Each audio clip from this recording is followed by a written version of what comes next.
This podcast is sponsored by nobody. Hey dudes, welcome to Splat from the Past, the only 80s themed horror and sci-fi show where things can get totally radical. Now today I will be welcoming Elaine Partnow. Elaine, she was very lucky to be in a couple cult classics that are celebrating the 50th anniversary this year. Peter Bogdanovich's What's Up, Doc, which is one of my favorite comedies of all time. I mean, I truly adored the movie. It was shot in my hometown of San Francisco. And the horror classic, I Dismember Mama. And it's going to be great to have her on today. Two very different ilk of movies that she was in. We get to talk about them. She was in a couple other Peter Bogdanovich movies and also a few other movies from the guy who made I Dismember Mama. And it's going to be a great conversation today. She's also a celebrated author. She's an expert on Quotology, something I don't quite understand, but I'm going to get educated on it today, and it's going to be a great conversation. Also, God, I've been saying rest in peace too often the last few weeks. Rest in peace, Lamont Dozier. That man wrote so many fucking Motown masterpieces with his brother and Brian Holland. You know, You Keep Me Hanging On, Where Did Our Love Go, Heat Wave, Reflections. God, I love that song. It's a tremendous loss to the music industry. And rest in peace, Anne Heche. I just got the news just a little while ago about that one. Sad and tragic. So yeah, here is my interview with Elaine Partnow. Hello. Hey Elaine, welcome to the show. How are you today? I'm good, thanks. How are you? I am just spectacular. This is such a great honor. Thank you for taking the time today. You are more than welcome. I just heard a tone. I'm going to silence my phone so I don't get any more of those messages. Hold on. Okay. Yeah. Oops, where did you go? I'm here. Oh, no, I thought for a minute I disconnected you. That should take care of all those little, flags and whistles. No. So, going back in time, did you gravitate toward acting early on in your childhood? Absolutely. I wanted it from the time I was a little girl. Yeah. And it's hard to say exactly. Let's say I always wanted to be an actor. When I was very young, I was evidently a rather precocious child, and I would sing and dance for my family. I would entertain all the aunts and uncles and cousins, and they would all applaud and throw pennies at me. This is a story that was told to me. I really don't have a distinct memory of it, but I know from the time I was a little girl, I wanted to be an actor. And I remember telling my dad, we're three girls. We're all girls in my family. And I remember telling my dad, I'm going to make our name famous. You'll see. I'll make the part now named famous. I used to entertain my family after dinner and perform for them, and I remember every single one of them. That's cute. Well, I remember the ones when I got a little older, but not from the time when I was 2 or 3. I can't say I really have a distinct memory of that at all. But as I got a little older, I do remember, doing the singing and all that. And I know my mom. My older sister was taking dance, and Mom couldn't afford a babysitter and dance classes, so she would take me to watch Judy dance in the dance class. And then when we get home, I would do all the dances. So I was just a little monkey, a little mimic from early on, and learned fast to do those kinds of things. So you started doing school plays and community theater then? Absolutely. We were brought up in Baldwin Hills, and there was a wonderful, it still is, Baldwin Hills Community Theater, not theater, but community center. And there was a wonderful woman there. At the time, her name was Eleanor Prince. She later married and became Eleanor Johnson. She was the director, and I just loved her. And she would direct plays, and I was in all the plays, of course. Valerie Valentine, and then when they did Franz the Toy Maker, which was the Christmas play, I played Franz, of course, and my younger sister played one of my little wind-up dolls. One of the greatest things that happened to me in the middle of the performance one night, we had a blackout, and everything went, pitch black, and of course I froze for a moment. And then in the dark, I went on with my lines, and then the lights came up, and of course everybody applauded and all that. And then when I was backstage, Miss Prince came over to me and she said, "Elaine, you are a real trooper." Oh. That was it. That was it, Tommy. that sealed the bargain right there. When she told me I was a trooper, I knew that was my fate. Oh, that's wonderful. Yeah. Oh, it's a sweet memory. It really is. Later, when I did my very first professional show, I was only 17, 2 weeks out of high school. Right. And I contacted her. I haven't seen her in years, but I contacted her and I asked her to please come, and she did. So that was also a big thrill for me. Yeah. What was that? What was that show called? Oh, I did. It was a musical review called "Paint Your Fingers, Paint Your Toes." Love it. I love that title. I was a kind of comic relief, I think. I was just so young. Everyone else that was in it.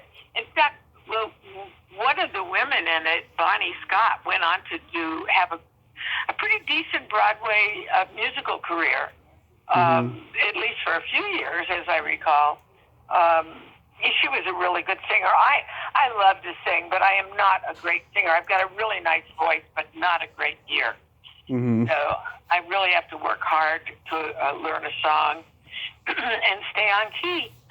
Yeah. You studied at the Pasadena Playhouse and at UCLA. Did any of your classmates there go on to become successful in acting? That's a good question. A lot of them went on to do other wonderful things, but not so much acting. Francis Ford Coppola was a few years ahead of me, and he went on to become pretty famous. Yeah. Actually, I dated his roommate for a while, Al Locatelli, who was a terrific guy, very good looking, and he was a designer. But he died pretty young. Long after I, knew him. But I remember going up to their apartment one night, and they were working on a Roger Corman film, which is really where Francis got his start. Right. And they were making, what Roger Corman would buy these films from, like, Germany, let's say. Right. And then he would remake them and add scenes to them and dub them and all this. So this was some sci-fi film. And they were making monsters, rubber monsters, because Al was a great designer. And in their oven, I remember that they were baking them in their oven in their apartment. And they were the funniest things. And one of them was very, very round, with a hole in the middle, and the other one was very like a icicle shaped type. They were very phallic, let me put it that way. Yeah. And that was so funny. I always remembered that. So, and then who else? Of course, Ray Manzarek. To become a great musician with the Doors. We weren't close buddies, but I knew him, and his girlfriend at the time, Nikki. She and I were friends, and Leon Erickson, who was a great designer. Oh my God, he went on to design films. There was one in particular. I'm trying to think of the name of it, but it was a very well-known film with Chris. What's her name? Chris, the British actress. Julie Christie. Julie Christie.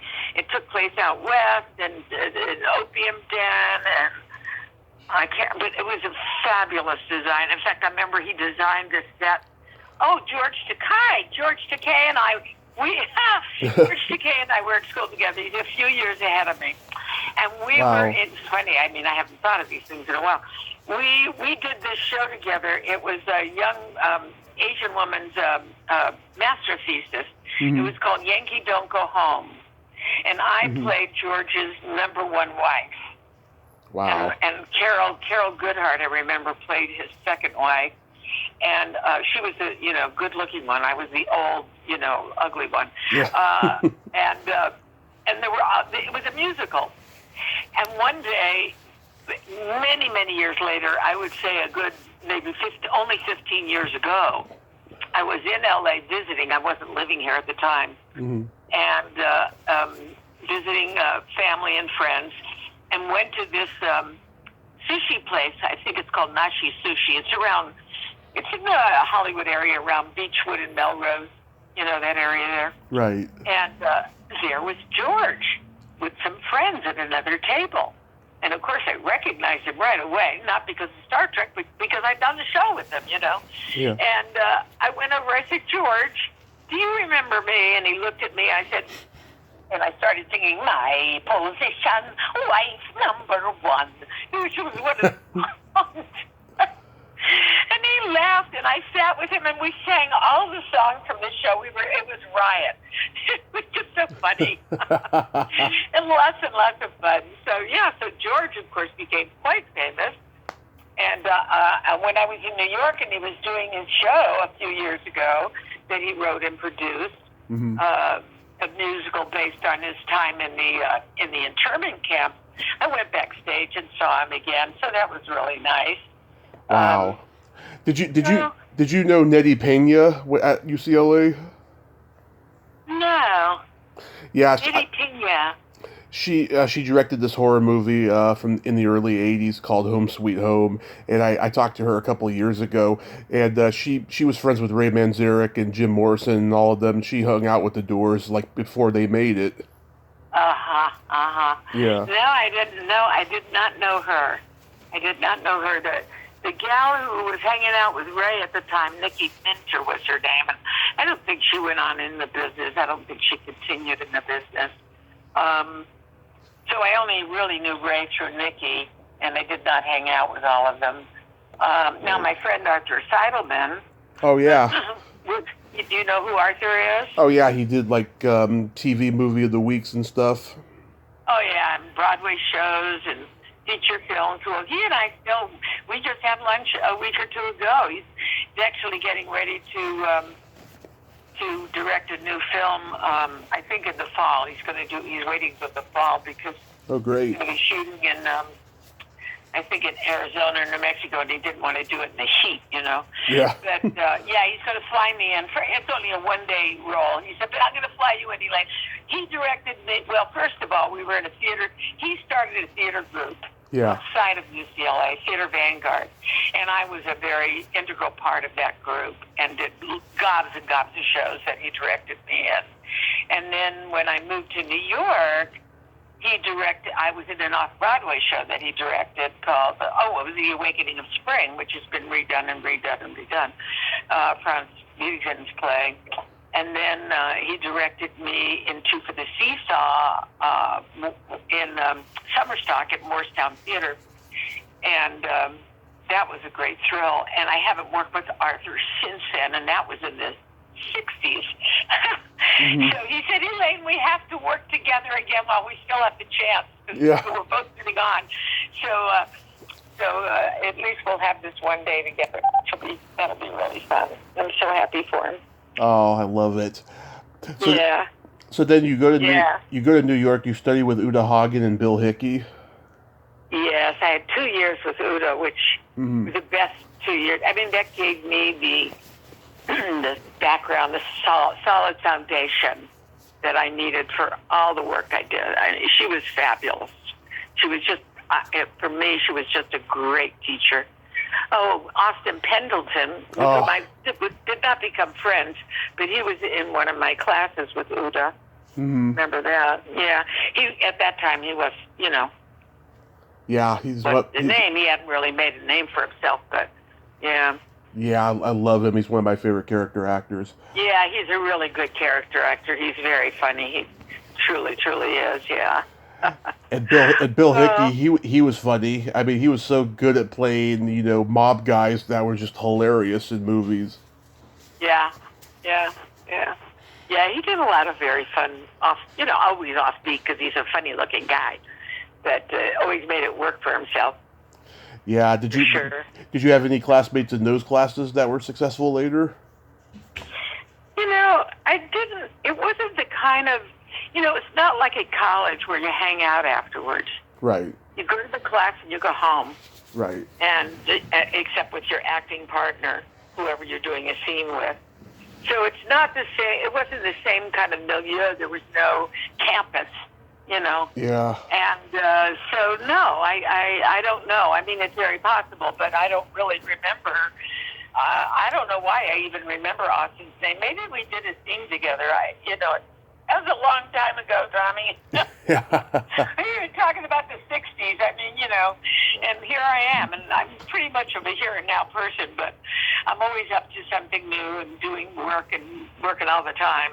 Right. I'm 80 years old now, but I don't seem to have slowed down a great deal. And I still have a lot of energy and interest and new things, too. I started doing photography a couple of years ago with my iPhone. And my husband, who was a professional photographer for years and had a very good reputation, he's had 2 monographs published. He's been published in national magazines. Really, really good. He got out of it when the digital came in. He loved the darkroom and he really hated digital, and that was kind of the end of it for him. But he loves what I'm doing. He says, Elaine, nobody is doing what you're doing. This is fantastic, and he's really helped me and taught me and mentored me, and so I'm very into that, and starting to do voiceover work, and built a little, with my hubby's help, a little sound studio in my office, within my office, and a sound studio within my office, just like a little, anyway. So that's been exciting, and still doing auditions. In fact, I just did a corporate film for Wayfair, and last week, and I'm doing a feature film in about 10 days, I think. I've got to think on the feature. So I'm, just go, and it's great. I love it. Yeah. The first movie you did with Peter Bogdanovich was Targets. Right. Yeah. How did you get involved with that? I guess, how did I get involved with that? I guess I just auditioned for it. I didn't really know anybody. And it was a really good lesson for me in terms of the business because did you ever see the film? I saw it one time back in the day. Okay, back in the days, right. So you remember it's about a sniper and right. He's shooting up people. And I was at the drive-in movie theater seeing, and I was with my husband and my little boy, and they told me that when he shot my car, and I guess he kills my husband or something, that they wanted me to get absolutely hysterical, and so I did, and the crew literally burst into applause after I did it. I evidently did it very, very well, and it was very exciting to me, of course. Oh my God, Yeah.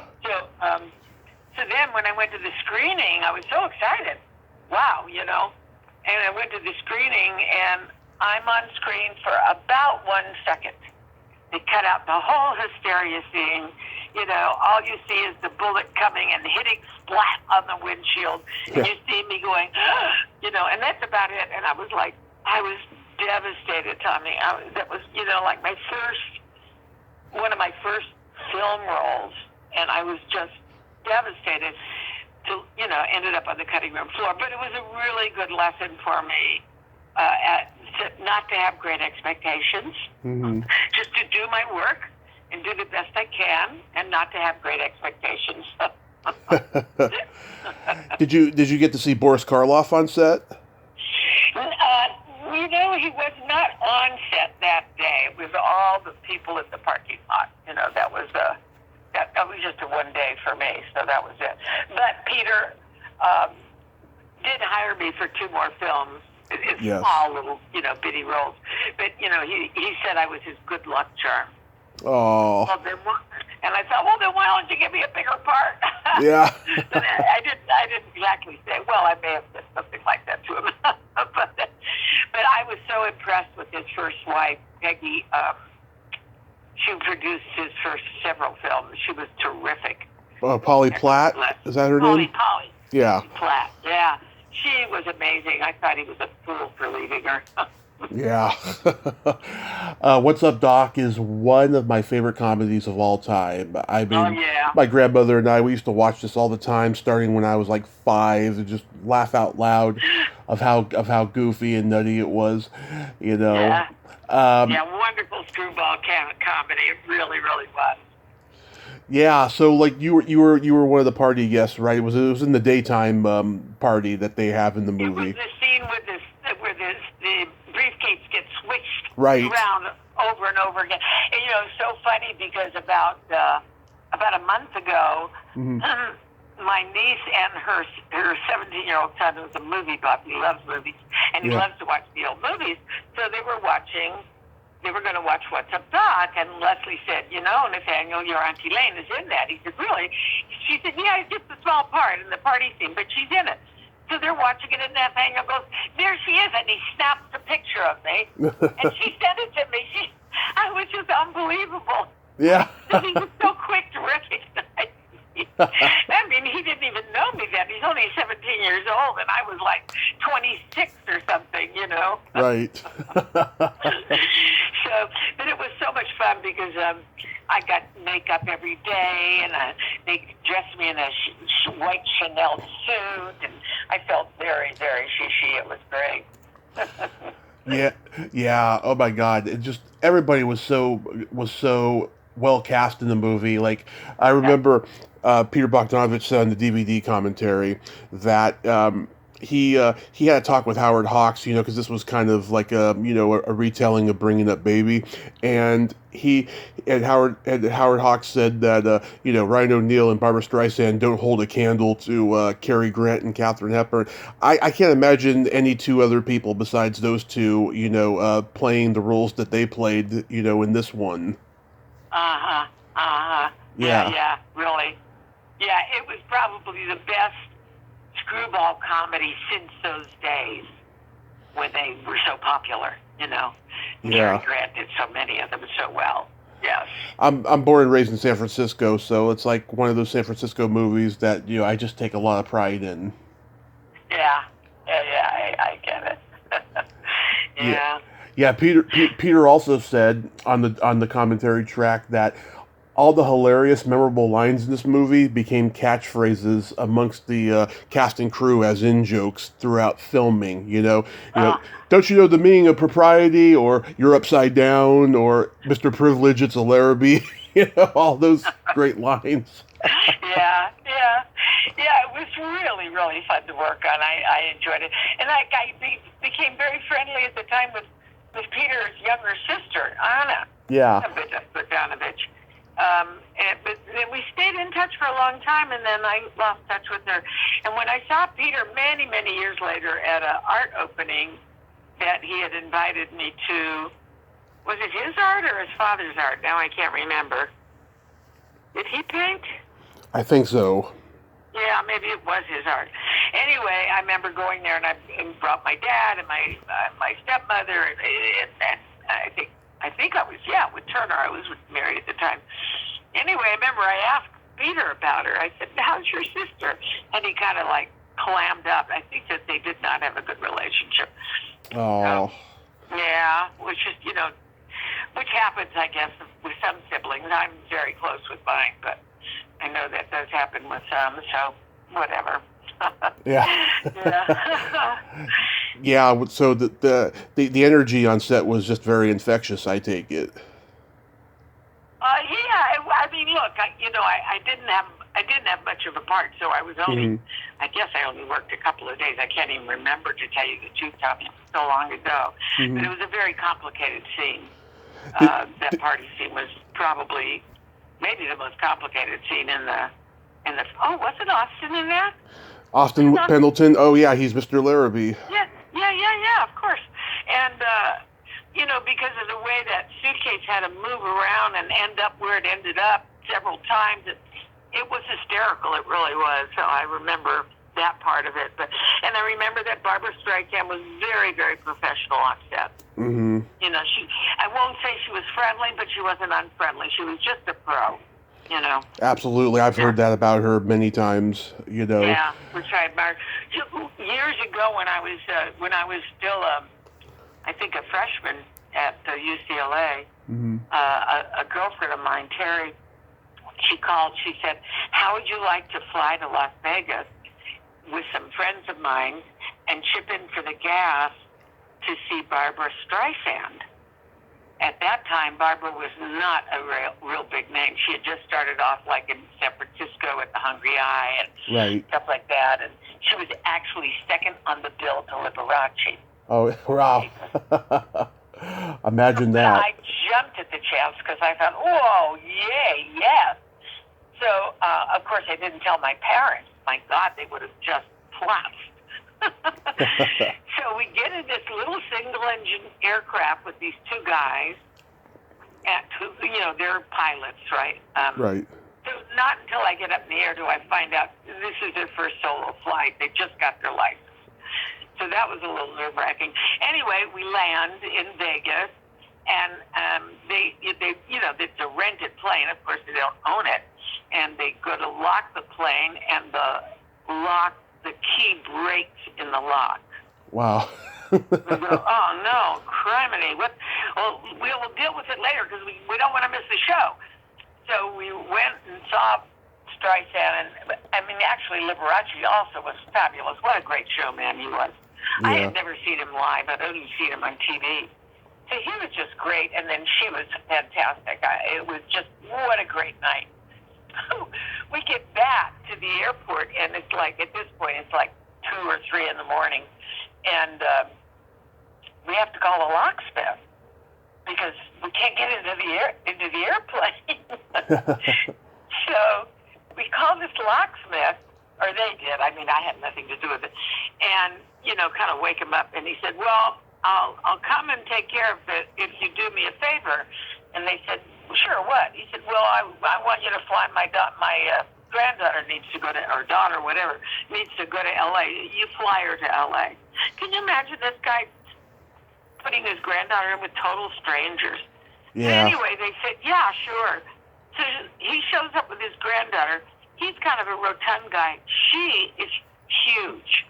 She's this really big little girl, who knows, she weighed more than probably me and Terry twice over together. And it's not a big airplane. It's only meant for I think it was only meant for 4 people. And she's got a suitcase to boot. So anyway, but I think we ended up not taking her because there was just not room. It was just crazy. But he opened the plane up and, we got back safely. And it was just like, what an adventure, But it was such a thrill to see Barbara Streisand so early in her career before she became a superstar, Absolutely. It was a different time, too. Oh, yeah. Different time. Absolutely. Can you imagine that happening now? No, I can't. No. Yeah. So then you do a horror movie with I Dismember Mama, which also turns 50 this year. You play the nurse, and you unsuccessfully get raped and killed in the beginning, but you get saved in time. Right. He tried to kill me, but... Yeah. God, the guy, what was his name who played the lead? Zoe Hall. Zoe Hall. Zoe Hall. He really pissed me off because, when you do a scene like that, the mechanics are very, very important. Right. And you have to really work them out very carefully. And he just, honestly, put it bluntly, he just didn't give it what. Yeah. And he really hurt me. Oh. And we didn't have a safe word. It wasn't like today where everything is so much more aware, Mm-hmm. We didn't, I kept crying help, and I really, really meant it because he was choking me. Yeah. And I lost my voice for several days afterwards.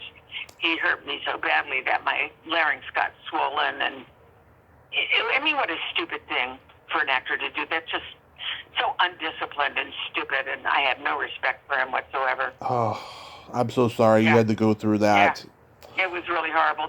But the guy who directed it, Paul Leader, is long gone, but I loved Paul, and I was in several of his films. He was just a delightful guy. Whenever I see, what was the film that Edward Martin, Edward Murrow? No. no, hold on, I'll think of it. He played an old time director. Edward Norton? Ed Herman? No, not Edward Norton. Going back further, way before Edward Norton. Edward Herman? I'm thinking of Edward Scissorhands, but that's not it. No. But it's the guy who was in it, too. Oh, God, I can see his face.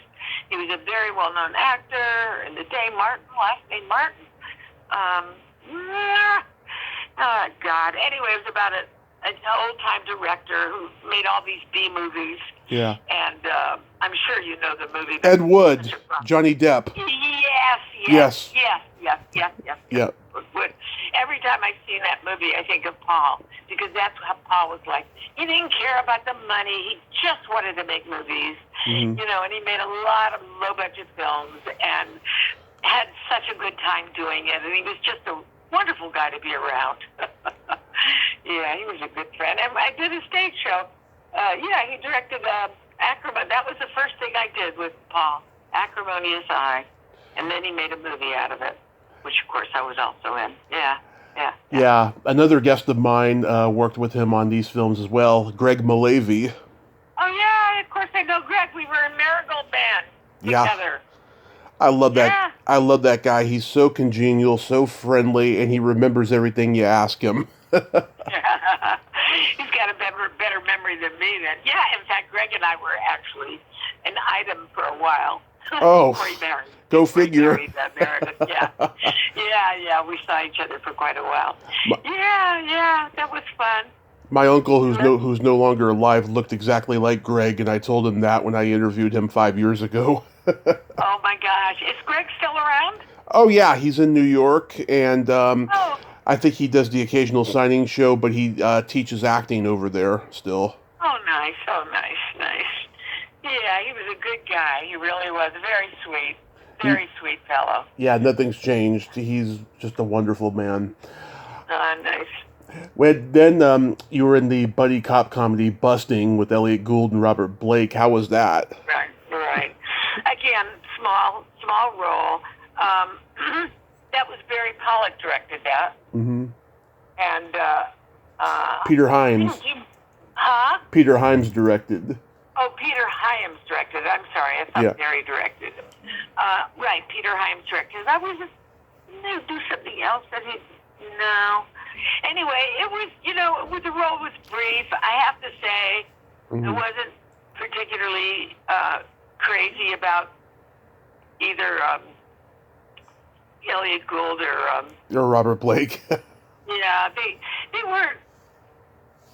I mean, they may have been terrific guys when they were around their pals, but they certainly weren't particularly nice to those of us who had little roles. Right. Let me put it that way, Whereas someone like when I did Nickelodeon, Burt Reynolds was so sweet. Oh my God, he was just so sweet. He knew all of our names, and he was just he's a very, very nice man, like Greg, just a nice guy. And I always appreciate that. All of us who have smaller roles appreciate that, so much. It just means so much. And I have always tried to treat my fellow actors very well, too. It just doesn't make sense not to me. But, Yeah, I think from the stone grew, as they say.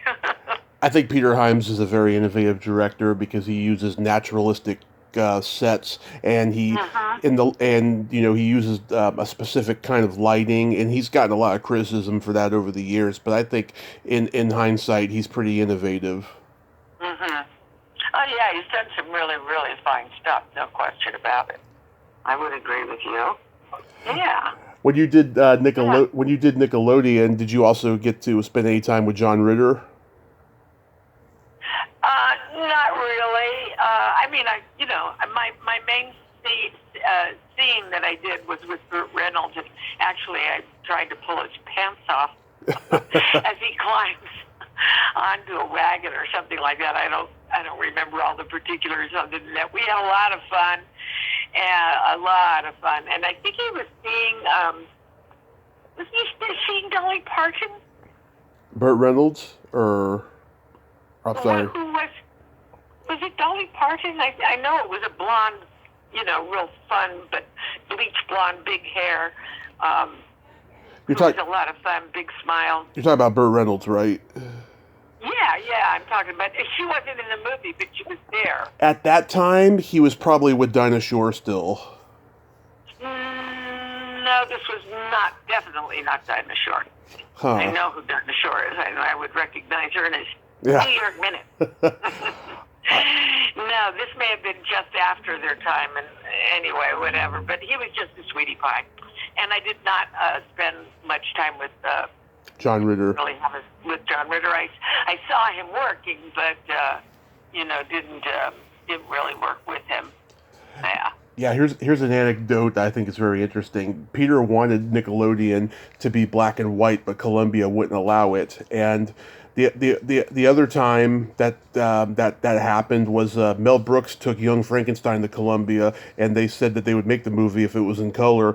So then Mel Brooks took it to 20th Century Fox and made it in black and white.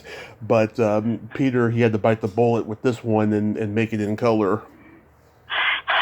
Well, I think the Last Picture Show was great in black and white, but I think Nickelodeon was a color movie. Yeah. It was not that kind of movie. Or, I look at something like Paper Moon, perfect in black and white. But, some movies call for it, and not too many these days, of course.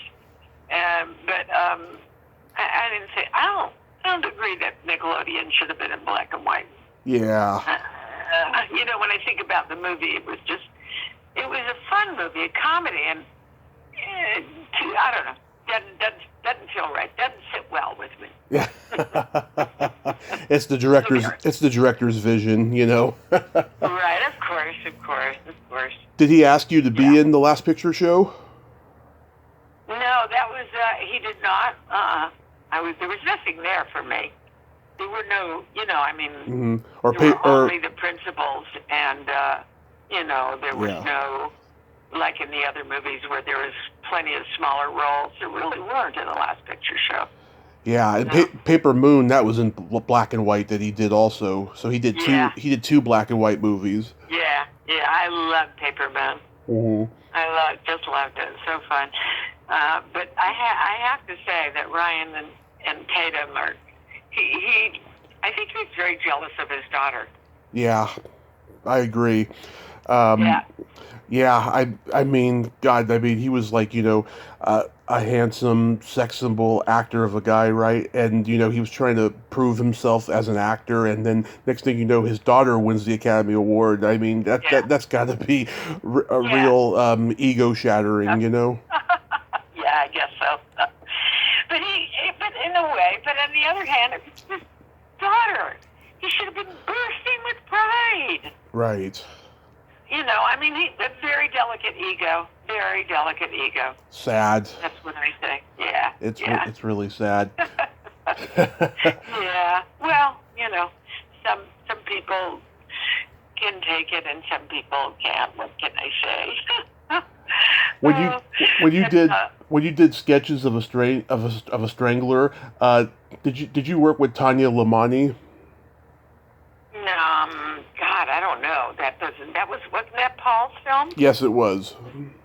Yeah, no, I don't think I worked with her. See, I think I was a waitress at the bar, cocktail waitress, I think. Yeah. Wasn't I? I go, Jesus, Tommy. Let me take a look here. Can we talk about more recent stuff? Yeah. You're going so bad. Yeah. This is the last thing of the past I'm going to bring up, but By Tanya, yeah, I interviewed her earlier this year. She's a belly dancer who got cast in like every TV show in the '60s, and she got cast in B movies like this and stuff. So I was curious if you worked with her. Yeah. Alan I don't Garfield. remember her. Huh? Alan Garfield. He was the star of the movie. Yeah. He was actually married. At that time, he married Paul's daughter, Mimi Leader, who's also a director. Right. And Mimi and I actually were quite good friends. I'm older than her, but not by that much, maybe 5-6 years older than her. And in fact, she had moved into, was it just temporarily? I think she moved into an apartment I had, and I can't remember if it was temporary, like when I went to New York or something like that, but I remember that. But we were friends, and she married Alan. And the marriage didn't last long, but a few years, whatever. And and he had to leave. So of course I did meet him at the time, and I think also, we partied a fair amount at Paul's house. He and his wife were just wonderful hosts, and always had people over. They were just super. I just loved them. I noticed 10 years ago you were on an episode of Tosh.0. Oh, yeah. God, yeah. He is a funny guy, and he's got this mystique about him because he doesn't do interviews, and like nobody knows anything about him when he's not performing. He is just one of the funniest comedians out there today. So what was that experience like? Well, I think I was one of a triumvirate of women, and we were called the Walkers, and we were supposed to walk, I don't know, so hard to remember. I do know that on that day, he had somebody who was doing parkour on the show, and it was the first time I had ever seen or heard of parkour, and it was amazing. That was the most amazing thing to me to watch. But I did watch him do his soliloquy, his monologue in front of a green screen. And so that was kind of fun watching him do that. But we had no direct, it's not like he talked to us and we talked to him. Yeah. I don't even think we had any lines. We were just a lot of movement, a lot of walking around, a lot of direction walking around, somehow working with this parkour person. Yeah. So what made you get into writing? Writing? Well, that's an interesting question because I certainly never pictured myself as a writer, although I wrote a lot of poetry when I was in my teens and 20s, but that was always just for myself rather than keeping a diary as some people do. I just wrote poems. But my mom died in 1973. She was only 61 years old, and it was came as a shock. She had not been ill. It was very quick. She had a stroke, and she kind of came out of the first stroke. Although she was paralyzed on one side, she was, of course, in the hospital. But then that night she had another stroke. She went into a coma, and that was the end of it. So it was very, very fast and sudden, and we lost her, and it was very frightening. And after she died, I went and stayed with my dad for a while. He was, of course, feeling very distraught and lonely, and they'd been married since, I think they were 22 and 20 when they got married, my mom being the older one. So they were so young, and, she was his life. And so I stayed there, and Dad traveled for a living, and he had his own business, but he traveled, he's a salesman, he traveled a great deal. So when he traveled, there's a reason I'm telling you this story. Yeah. So when he traveled, I would sleep in their bed, because I just missed my mom so much, and it just made me feel closer to her. And then one night while I was lying there in bed, I had this vision. It literally came to me, Tommy. It was like a holograph. I saw this book, and it was called The Quotable Woman. I saw the title. I saw the cover. I could, thumb through the book, and I saw it was a collection of quotations by the working women. And it was like, holy moly, what the hell was that, Right. And I know the next day I hopped on my bicycle. My my folks at that time had an apartment in West LA, and I bicycled over to UCLA to the research library to look up the quotable woman, which of course did not exist. And I discovered there were no works at all that were exclusively collections of the works, quotations of the works of women. Now, my mother, she loved to read. She was a voracious reader. She loved poetry. She loved books. I mean, she brought us up to love the same. Mm-hmm. And she loved quotes. And she had several books of quotations at home, like Bartlett's and Book of a Thousand Quotations, or whatever the hell that one was called.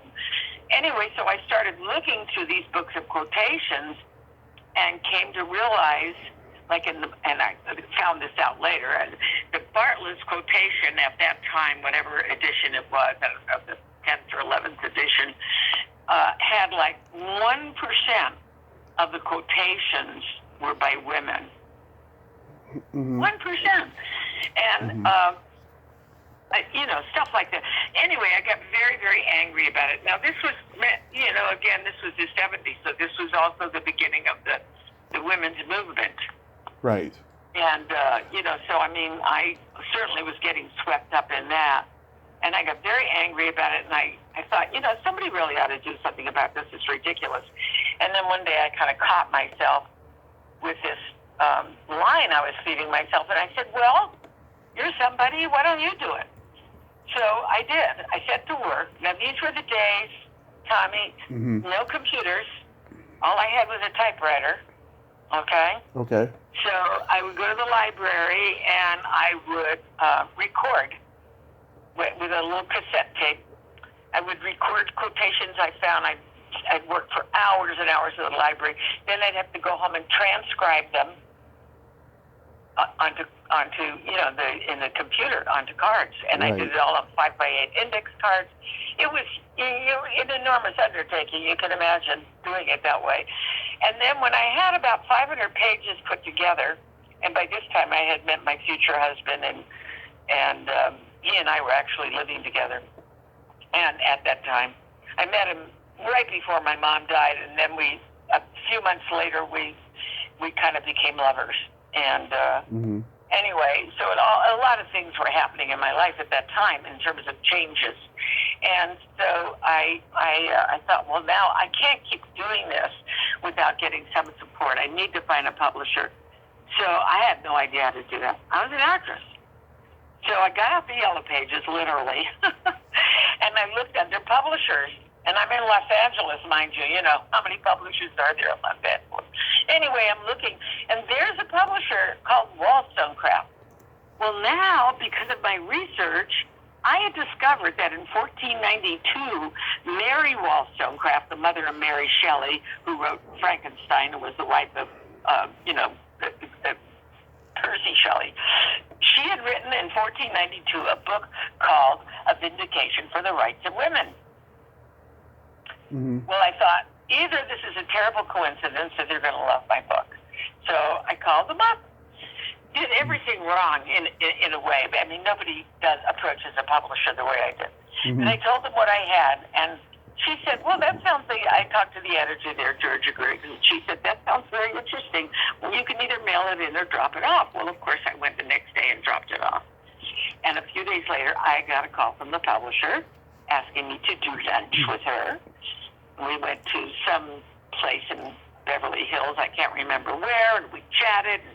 And Annette Wollstonecraft was Annette Wells was her name. Wollstonecraft was the firm. She, we talked, we chatted, we got along beautifully. And she said, well, what if we offered you $1,000 a month for 10 months?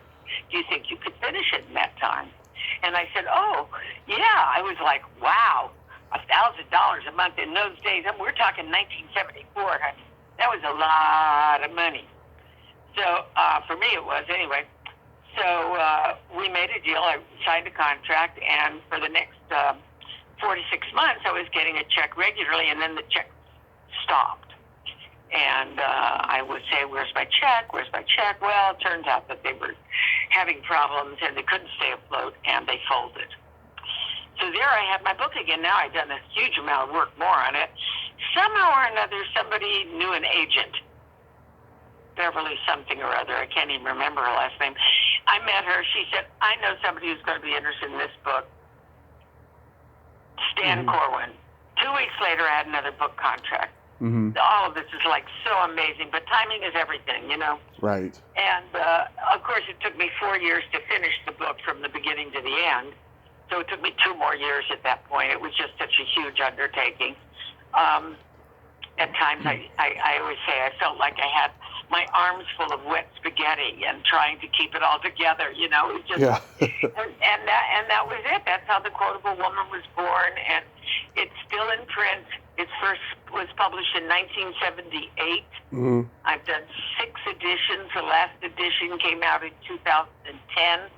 And I'm done. I'm not going to do any more. I'm done. But whereas the first one took me 4 years, the last one just took a year because I had the computer. Did everything on the computer. You know, it's just so amazing. So so that's the story of how I started, and then I got offered another book contract. The same publisher wanted me to do another book, and then I got offered a couple of more. And before you know it, I now have 18 books under my belt.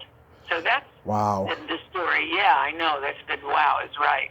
And I self-published my first novel because I could not, with all my background, they said, well, what fiction have you had published when I go to a publisher? Well, this is my first fiction. No, sorry. And I got so tired of that, I just said, oh, screw it. I'm going to do it myself. So it's called A Dream of Rescue, and I published it, and I'm very proud of it. It's gotten unanimously good reviews, and I feel really good about it. It would make a great movie. It's very, very visual. I'm so visual in my writing, in my fiction. I've got another novel that's done. I really love writing, but I also love photography. God damn, I wish I had so much more time in the day. And then, of course, my favorite movie that I did, I don't know if you saw, Slip Away. No, I didn't. Oh my God, Tommy! I'll see it. The leading role. Oh, you have to see it. I'm looking it up right now. Yeah, it's a beautiful film. We shot it in 2016, and they put it through the festival circuit. It got 23 awards and 21 more nominations. I think those numbers are accurate. I got 7 Best Actress awards and another 6 Best Actress nominations. My co-star Jesse, he and I have become very good friends. The director, writers, and I have become it was just it was a magical film to work on, the best experience I've ever had. And I just love doing it. I mean, it was fabulous. You must watch it. I definitely will watch it, I promise you, and I'll let you know what I think of it, too. Okay, great. But good or bad, whatever you think. I am not afraid. But Quotology, I mean, I thought that was a very interesting term when I was doing the research and stuff. I had never heard that term before. There's a writer from Chicago. He's with the University of Chicago Press. He's an editor there, and he is the one who coined that term. He called me a quotologist, and the field of quotology. And he coined that term, and I loved it. I'd never heard it before either, so I kind of adopted it, you know. Since he called me a quotologist, so he wrote a book about quotology. It was published by another press, another university press. I guess they feel they can't publish their own editors' books. I don't know, but so. That's how I got that term. Nice. Yeah, but I've done a couple of Idiot's Guides books. Oh, yeah. And I've done a lot of different quotation collections. I did also a couple of books on speaking. My younger sister is a speech therapist, and she's also a workshop leader, and mainly she's an activist more than anything else these days. But she and I co-wrote. First, we did the Idiot's Guide to Public Speaking, or something like that. I can't remember exactly what it's called. And then we kind of rewrote it years and years later as our own book. We self-published it, called Speaking with Power, Poise, and Ease. Yeah, Speaking with Power, Poise, and Ease. And it's a very good book. And felt good about that in terms of my nonfiction. Wrote way back in the 70s, wrote a pop psychology book about aging called Breaking the Age Barrier. And then the Idiot's Guide folks asked me to rewrite that. And I did that as an Idiot's Guide book also when it went out of print. You know. Then I did a wonderful book that I loved called The Female Dramatist, which was, I profiled women playwrights from the Middle Ages on up. I think it went through it came out in, when did that come out? 1981 or 2, something like that. And of course, since then, there's just been, so many women playwrights.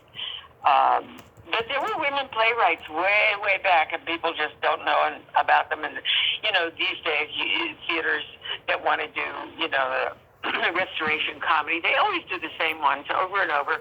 Yeah. They're always the men's, and they're wonderful. Susan Sontlever, I remember. All of her plays were fabulous during the same era.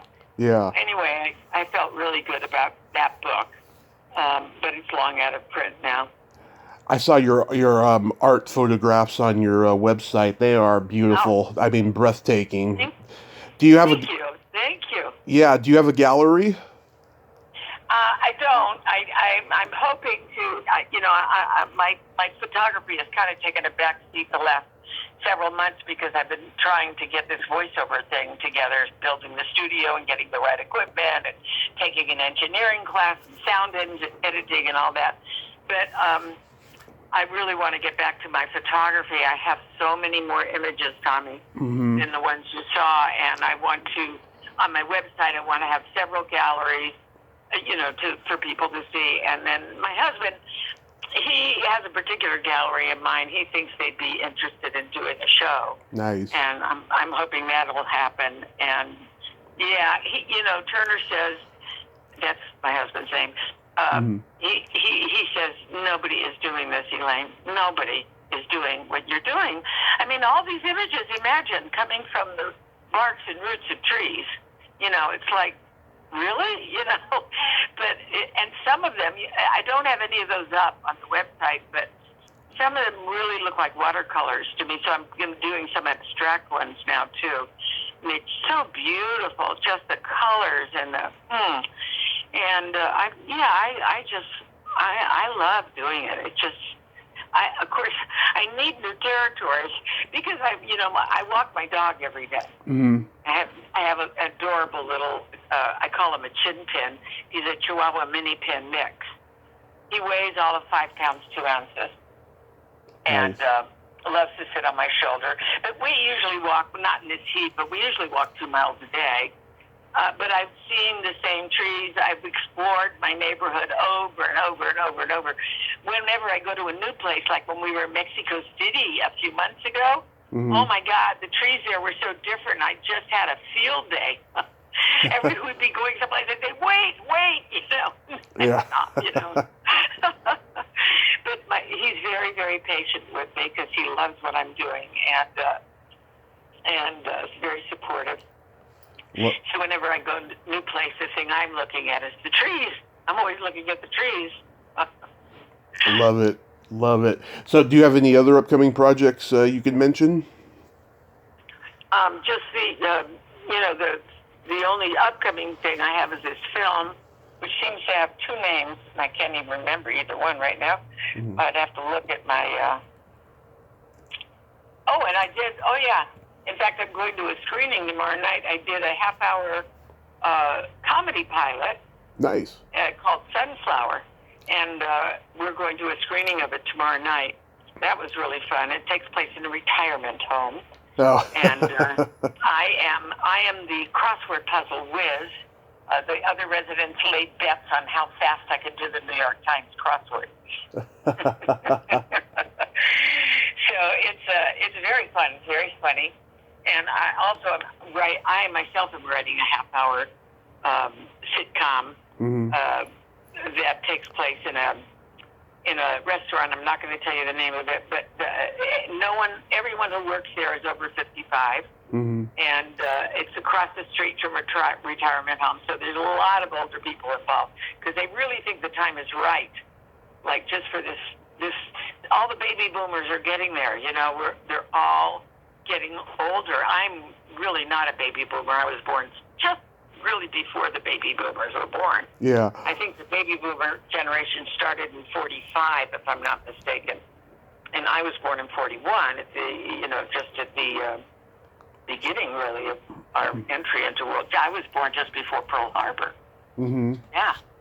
And so I think the time is so right for look at how successful Gracie and Frankie has been. Yeah. I was born many years after D-Day. June 6th is my birthday.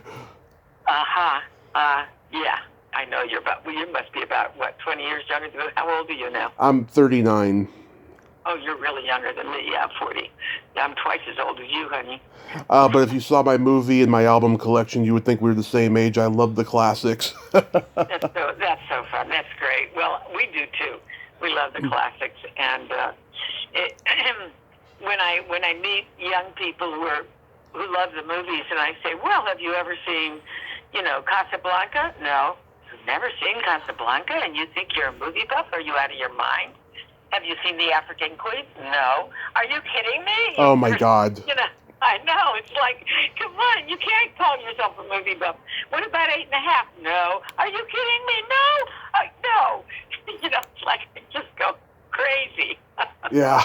So I've made a long, long list of the movies my young friends need to see in order to catch up to where we are today, there's some wonderful things coming out today, but, you need to know your history. Oh, absolutely. That's why I have this podcast, because I want to preserve the memory of classic film, television, and music so people will remember it, because people are forgetting, And you bring up The African Queen. I found out recently, back in the 80s and 90s, that was the most issued movie on VHS. Like every couple of years, they would reissue it on VHS. I thought that was very interesting. That's a very interesting. Oh, what a great movie. I can't tell you how many times I saw it. Yeah. Because I can't count. That and Casablanca and Treasure of the Sierra Madre. Oh, I love all those noir ones with Bogart. I love Dark Passage, The Big Sleep, Key Largo. Yes, oh. Yes, Largo. Oh my God, Key Largo. I never can get enough of those movies. Just the way it is. I just love them. I just love them. They are the best. Sunset Boulevard. Oh yeah, with William Holden, Gloria Swanson. That's a great movie. Yeah. Bright Victory with Arthur Kennedy. That's a great one. Dark Victory. Yeah. Champion, Kirk Douglas. I love all those great black and white movies. Me too. My Okay. husband did a really interesting thing. He wanted to throw me a big party for my 80th. Mm-hmm. Which was last October. And the only other film I starred in was a film that a fellow named McGregor Douglas did as his master's thesis at UCLA. Mm-hmm. And I wanted to get he wanted to get a copy of it so he could use some scenes from it. He'd never seen it. And so we started looking around for a copy, or he did. Right. And it was like, I contacted McGregor first because I managed to, it was funny, his son contacted me on Facebook and said, "Are you the same Elaine Partnow that was in, the movie my father directed?" And I said, "Yes." So that's how I found McGregor, who's become somewhat of a recluse. Mm-hmm. His older years, and he on the one hand he's confined to a wheelchair, on the other hand he loves to do woodworking, and he's kind of customized his home so that he can get around and do whatever he wants. But he doesn't have a copy of the film. He said he threw it out, and he evidently had a bitter divorce with his wife, and she threw it out. Well, I co-starred with Zalman King, whom you probably know. It was called Whiskey Flats. Okay. And Zalman died just a few years ago, so I had no way of contacting Zalman to see if he had a copy. But McGregor's son told me that he had been in contact off and on with Zal's two grown kids. Mm-hmm. So I managed to email one of them, but she never got back to me. And it was hopeless, okay? Yeah. So Turner started, I had thought it was an AFI film, and I was mistaken in that. So I said Turner on the Run track initially.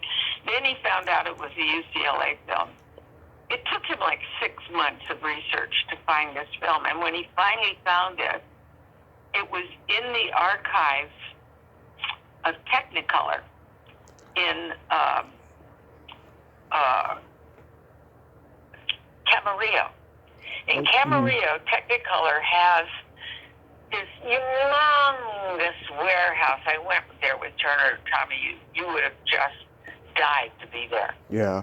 And it was a little scary because it didn't seem to me like it was a climate control, but it had row after row after row after row of film higher than, Turner's head, not mine. I'm only 5 feet tall. Mm-hmm. Okay? Yeah. And that somehow is where we found the film, but it was separated from its soundtrack.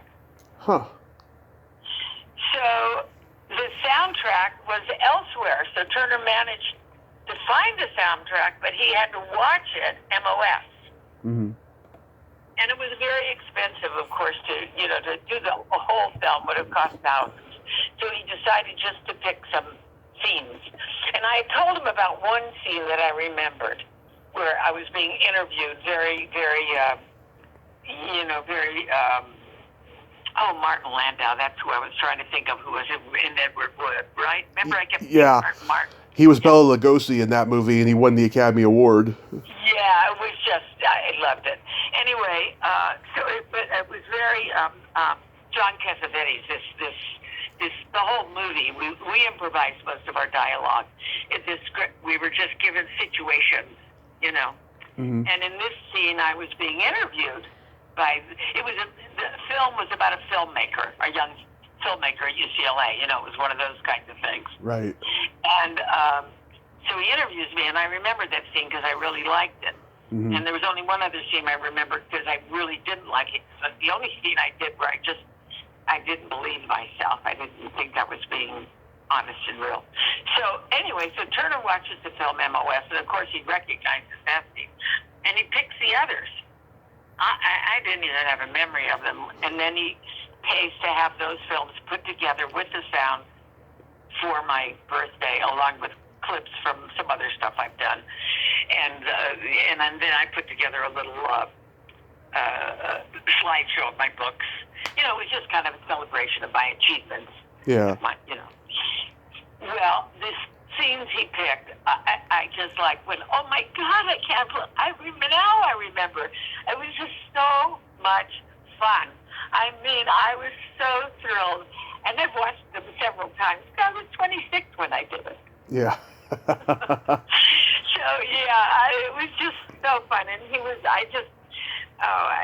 what a great gift. What a great thing for him to have done for me.